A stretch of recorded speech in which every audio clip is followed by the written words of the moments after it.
Hello friends, focus tutorial में आपका स्वागत है। ये वीडियो क्लास 11th के स्टूडेंट्स के लिए है जो कि मैथ्स में अपना जो करियर है वो आगे बनाना चाहते हैं। ठीक है, जो स्टूडेंट्स मैथ सब्जेक्ट के साथ आगे बढ़ रहे हैं, क्लास 11th में इंटर कर रहे हैं, उन स्टूडेंट्स के लिए फोकस ट्यूटोरियल के साथ बना रहना बहुत ज़रूरी है, क्योंकि मैं आपको यकीन दिलाना चाहता हूँ कि फोकस ट्यूटोरियल एकमात्र अभी खरगोन की एक ऐसी संस्था है जो आपको हिंदी मीडियम के साथ ही जेई मेंस और एडवांस के लिए भी तैयारी करवाने वाले हैं। ठीक है, क्योंकि अधिकतर कोचिंग क्लासेस का जो टारगेट होता है वो इंग्लिश मीडियम के साथ ही वो उन स्टूडेंट्स के साथ ही जाते हैं। हिंदी मीडियम स्टूडेंट्स के लिए बहुत कम कोचिंग इंस्टीट्यूट है जो जेई मेंस या एडवांस की प्रिपरेशन करवा रहे हैं। तो यहाँ पर हम क्लास 11th के साथ साथ जो जेई मेंस और एडवांस के जो टॉपिक जो चीज़ें हैं वो भी यहाँ पर हम पढ़ने वाले हैं। ठीक है, तो फोकस ट्यूटोरियल के साथ बने रहिए और हमारे यूट्यूब चैनल को लाइक और सब्सक्राइब करें ताकि आपको नए वीडियोस की नोटिफिकेशन मिलती रहे। तो आइए हम इस चैप्टर को, इस अध्याय को शुरू करते हैं। आपके पहले अध्याय का नाम है समुच्चय। तो सबसे पहले तो आपको समझना होगा कि समुच्चय क्या है। तो समुच्चय एक प्रकार का सुपरिभाषित संग्रह है। ठीक है, किसका संग्रह? वस्तुओं का, चीजों का, किसी भी तरह की चीजों का। ठीक है, तो यहाँ पर हम संग्रह की बात कर रहे हैं। तो समुच्चय क्या है? एक प्रकार का सुपरिभाषित संग्रह है। अब संग्रह की बात करते हैं तो हम हमारे दैनिक जीवन में देखें तो बहुत सारी चीजों को हम इकट्ठा करते हैं, लेकिन सभी को हम क्या समुच्चय कह सकते हैं? बिल्कुल नहीं। समुच्चय कहने के लिए आपके लिए उसका एक सुपरिभाषित होना जरूरी है। जैसे उदाहरण के लिए बात करें तो अंग्रेजी वर्णमाला के स्वर। ठीक है, अब अंग्रेजी वर्णमाला में अगर हम स्वर देखें तो कितने होते हैं? ए, ई, आई, ओ, यू, 5 स्वर होते हैं। तो इन 5 स्वरों के समूह को, संग्रह को, ठीक है, हम क्या कहेंगे? समुच्चय। तो समुच्चय क्यों कहा हमने? क्योंकि इन 5 के अलावा कोई स्वर नहीं होता अंग्रेजी वर्णमाला में। बाकी सब क्या होते हैं? दूसरे वर्ण होते हैं। ठीक है, वो स्वर नहीं होते, व्यंजन होते हैं। तो स्वरों के संग्रह को हम क्या कहेंगे? समुच्चय। क्यों? क्योंकि ये विशेष रूप से परिभाषित है कि ये क्या है? स्वर है इसका अंग्रेजी वर्णमाला का। ठीक है, इसी तरीके से अब संग्रह की बात करते हैं हम। तो कौन सा संग्रह ऐसा होगा जिसको हम समुच्चय नहीं कहेंगे, जो सुपरिभाषित नहीं होंगे? अगर मैं कहूं कि महान लेखकों का संग्रह, है ना? अब महान लेखकों का संग्रह तो हर लेखक की अपनी कुछ विशेषता होगी। ठीक है, और किसी के लिए वो महान होगा, किसी और के लिए नहीं होगा। तो उसे हम संग्रह, उसको हम समुच्चय नहीं कह सकते। हम क्या कहेंगे? उसको केवल संग्रह कहें। या हम कहें किताबों का संग्रह। अब किताबों का संग्रह हमने कहा तो उसमें सभी प्रकार की किताबें आ गई, है ना? इंग्लिश की भी, हिंदी की भी, मैथ्स की भी। अब इसमें हमने किसी एक विशेष तरह की किताब की बात नहीं की या किसी विशेष लेखक की बात नहीं की। तो ये क्या हो गया? एक संग्रह हो गया, लेकिन ये समुच्चय नहीं होगा। ये समुच्चय कब होगा? जब आप उस किताब के किसी विशेष चीज की बात करेंगे। यानी कि अगर हम कहें कि केवल मैथ्स की किताब है ना, तो आपने उसको डिफाइन कर दिया कि यहाँ पर उसकी जो परिभाषा क्या है कि वो किसकी किताब है? गणित की किताब है। या किसी एक लेखक के लिए आपने कहा कि मुंशी प्रेमचंद की किताब है ना, मुंशी प्रेमचंद जी की किताब है। तो मुंशी प्रेमचंद जी द्वारा जितनी भी किताबें लिखी गई है वो सभी किताबें उस संग्रह में होगी। और वो संग्रह क्या हो गया? सुपरिभाषित हो गया। किसकी वजह से? मुंशी प्रेमचंद जी की किताबें होने की वजह से वो क्या हो गया? सुपरिभाषित हो गया। ठीक है, तो इस तरह के संग्रह को हम क्या कह देंगे? समुच्चय। अब यहाँ पर आपको एक चीज बहुत अच्छे से क्लियर हो चुकी होगी कि समुच्चय किसे कहेंगे और सिर्फ संग्रह किसे कहेंगे। ठीक है, वैसे तो संग्रह भी क्या है? एक तरह का समुच्चय है। समुच्चय भी एक तरह का संग्रह है, लेकिन वो संग्रह कैसा होना चाहिए? सुपरिभाषित। तो जब तक आपका संग्रह सुपरिभाषित नहीं होगा, उसकी एक विशेषता, उसके जितने भी अवयव है सभी की समान विशेषता नहीं रहेगी, तब तक आप उसको समुच्चय नहीं कह सकते। ठीक है, अब बात आती है कि हम समुच्चय को कैसे प्रदर्शित करेंगे। तो समुच्चय को प्रदर्शित करने के लिए हम अंग्रेजी वर्णमाला के जो कैपिटल लेटर्स है उनको यूज करते हैं। A B C D E F G H. जैसे मैंने यहाँ पर ए लिया, इसमें मैंने लिख दिया ए ई आई ओ यू। ये एक तरह का क्या हो गया, समुच्चय हो गया। इनका समुच्चय, अंग्रेजी वर्णमाला के स्वरों का समुच्चय, है ना। इसमें जो भी हम यहाँ पर लिख रहे हैं, अवयव लिख रहे हैं, इसमें जो भी एलिमेंट्स है उसको हम क्या कहेंगे, अवयव या एलिमेंट कहेंगे उस समुच्चय का। ठीक है, तो ए ई आई ओ यू, इसमें कितने अवयव है, 5 अवयव। ठीक है, समझ में आया। अवयव क्या होगा, उस समुच्चय के अंदर जो भी चीजें हैं, जितनी है, उसी को हम क्या कहेंगे, अवयव। तो ए ई आई ओ यू अंग्रेजी वर्णमाला का एक क्या है, समुच्चय। इस समुच्चय में कितने अवयव है, 5 अवयव। अब इसी बात को हम आगे बढ़ाते हैं। तो हमने देखा कि समुच्चय को हम कैसे प्रदर्शित करेंगे।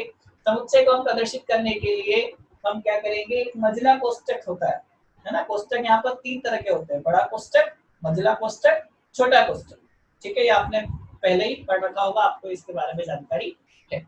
अब यहाँ पर इसी को हम आगे बढ़ाते हुए कि समुच्चय को हम कितने प्रकार से प्रदर्शित कर सकते हैं, या समुच्चय के रूप की बात करें, है ना, कि एक रूप से दूसरे रूप में हम समुच्चय को कैसे प्रदर्शित कर सकते हैं।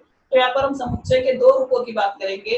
एक होगा समूह निर्माण, ठीक है, या समुच्चय निर्माण, और दूसरा होगा अवयव, ठीक है, या सारणीबद्ध समुच्चय और समुच्चय निर्माण समुच्चय। ठीक है, 2 तरह के समुच्चय होंगे। अब समुच्चय निर्माण में क्या होगा कि उसमें आप इसकी जो परिभाषा है वो लिखेंगे, और सारणीबद्ध में क्या करेंगे, केवल अवयवों को लिखेंगे। बात को ध्यान से सुनिए, यहाँ पर हम समुच्चय को 2 प्रकार से प्रदर्शित कर सकते हैं। एक तो होता है सारणीबद्ध और दूसरा समुच्चय निर्माण। ठीक है, समुच्चय निर्माण रूप में आप उसकी परिभाषा लिखेंगे, और सारणीबद्ध रूप में आप उसके क्या करेंगे, अवयवों को लिखेंगे। तो यहाँ पर ये जो है, ये कैसा है, सारणीबद्ध रूप है। ठीक, ये इसका कैसा रूप है, सारणीबद्ध रूप। अब मैं आपको इसका जो समुच्चय निर्माण रूप है वो भी बता देता हूं। तो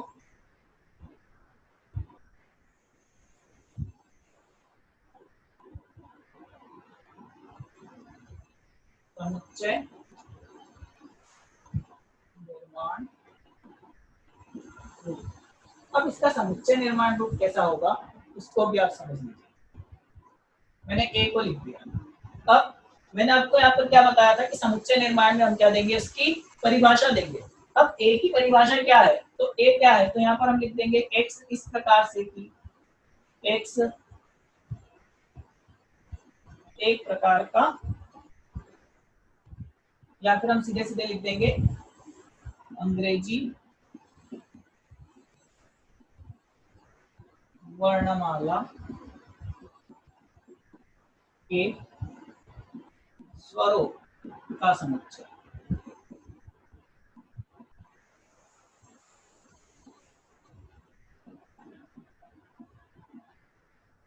हमने क्या कर दिया, उसको परिभाषित कर दिया कि कैसा समुच्चय है, अंग्रेजी वर्णमाला के स्वरों का समुच्चय।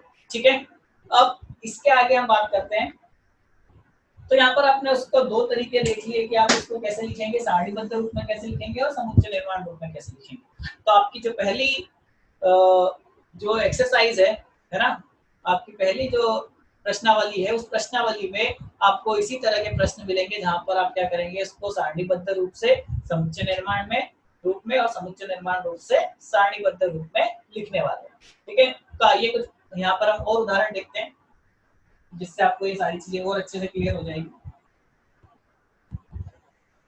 आपको जो प्रश्न पूछा जाएगा वो किस तरह का होगा, ठीक है। मान लो कि आपको एक समुच्चय दे दिया ए, जिसमें अवयव है 2 4 6 8 10 ठीक है। आपने एक समुच्चय लिख दिया एक, और इसमें अवयव हमने लिख दिया 2 4 6 8 10। अब डैश डैश डैश करके, तो इसको आप अगर देखेंगे इसके हर अवयव को, तो आपको उसकी एक विशेषता दिखाई देगी। क्या विशेषताएं हैं? हाँ, बिल्कुल सही सोच रहे हैं आप। ये कहेंगे कि ये सम संख्याएं हैं, ठीक है, इस प्रकार की प्राकृत सम संख्याएं। तो ये कैसा समुच्चय हो गया, प्राकृत सम संख्याओं का समुच्चय।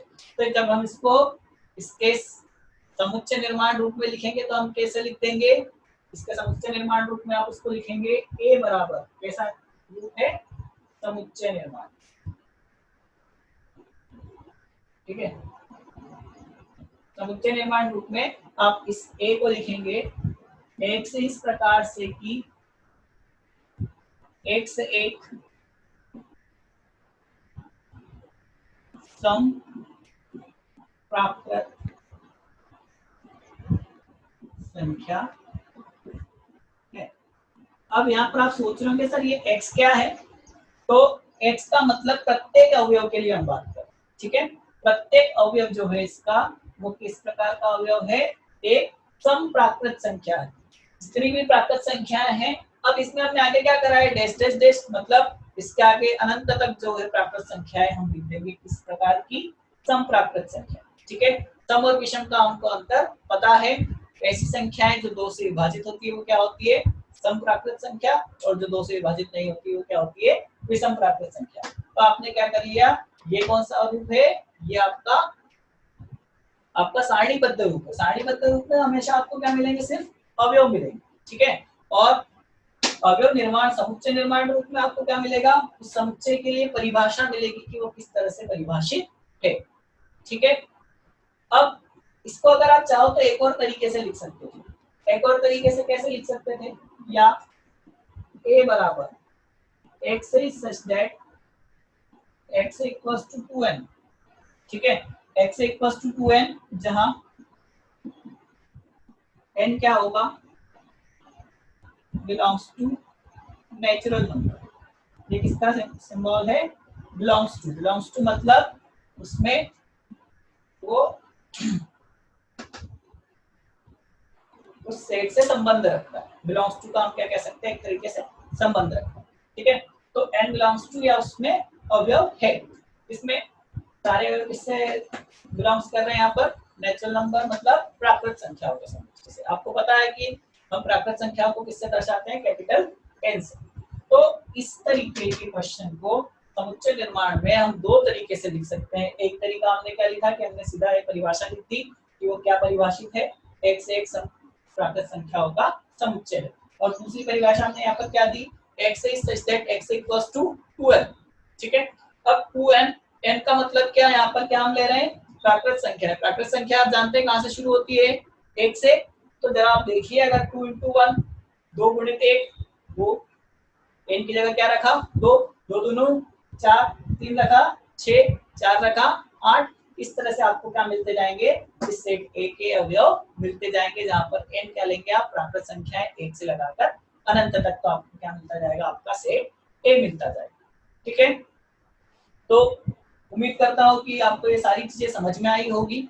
अब आपके जो आपकी जो एनसीईआरटी की बुक है, उसकी पहली एक्सरसाइज अगर आप देखेंगे तो उसमें आपको इससे रिलेटेड क्वेश्चंस ही सॉल्व करना है, ठीक है। उन प्रश्नों को आप हल कीजिए, और अगर आपको कोई समस्या आती है उस प्रश्नों को हल करने में, तो आप हमारे व्हाट्सएप रजिस्टर्ड नंबर पर कांटेक्ट कर सकते हैं, जिसमें कि अगर आपको कोई समस्या है तो हम उसका समाधान आपको वहां पर बताएंगे। और इसी तरीके से इस चैप्टर को आगे बनाए रखने के लिए, कंटिन्यू करने के लिए आप हमारे साथ बने रहिए, जहां पर हम इससे संबंधित और आगे प्रश्न हल करने वाले हैं, ठीक है। तो पहली प्रश्नावली आप सॉल्व करें। अगर आपको कोई समस्या आती है तो आप हमारे व्हाट्सएप नंबर पर कांटेक्ट कर सकते हैं, ठीक है। तो इस वीडियो में इतना ही। फोकस ट्यूटोरियल के साथ बने रहें, ताकि आप अपना जो 11वीं कक्षा की जो तैयारी है वो बहुत अच्छे से कर सके। साथ ही 11वीं कक्षा की तैयारियों के साथ ही हम आपको यहाँ पर जो नॉलेज देने वाले हैं वो बेसिक कॉन्सेप्ट से रिलेटेड होगा, ताकि जो आप कॉम्पिटिटिव एग्जाम्स है, जैसे प्रतियोगी परीक्षाएं हैं, जेई हो गया, जेई मेंस, एडवांस, इस तरह की परीक्षाओं के लिए आप तैयारी कर सकते हैं, ठीक है। तो इस वीडियो में इतना ही। हमारे YouTube चैनल को सब्सक्राइब करें, ताकि आपको जो लेटेस्ट वीडियो होंगे उनकी नोटिफिकेशन मिलती रहे। धन्यवाद।